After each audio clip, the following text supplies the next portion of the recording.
আমাদের মেয়েদের জীবনের এই যে চোখের জলের সব থেকে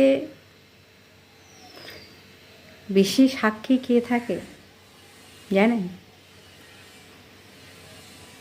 আর কেউ দেখুক চাই না দেখুক, একটা বালিশ কিন্তু সেই চোখের জলটা দেখতে পায়।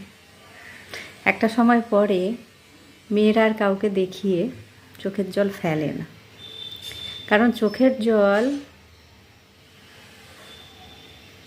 যাদের সামনে ফেলবে তারা বলবে নাটক করছে। কথায় কথায় চোখে জল চলে আসে, এত জল আসে কোত্থেকে? তখন মেয়েটা ধীরে ধীরে ওই চোখের জল ফেলাটাই বন্ধ করে দেয়। কারুর সামনে সে ঠিকই ফেলে, কিন্তু সেটা আড়ালে। হয়তো রাতে বালিশে মুখ দিয়ে কাঁদে, কিন্তু তার চোখের জলটা ঠিক বেরোয়।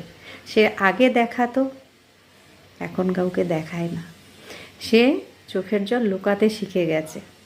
সময়ের সঙ্গে সঙ্গে কতটা মজবুত হয়ে গেছে, হয়ে যায় প্রত্যেকটা মেয়ে, যে সে চোখের জল লুকিয়েও ফেলতে পারে, সব কিছু লুকাতে পারে। তার কষ্ট দুঃখ সব কিছু লুকিয়ে কিন্তু হাসি মুখে সংসার নামক জীবনে কিন্তু কাটিয়ে দেয় প্রত্যেকটা মেয়ে। কেউ যদি বলে না এটা ঠিক নয় ভুল, তাহলে সেই ঠিক বলছে না, তাই না?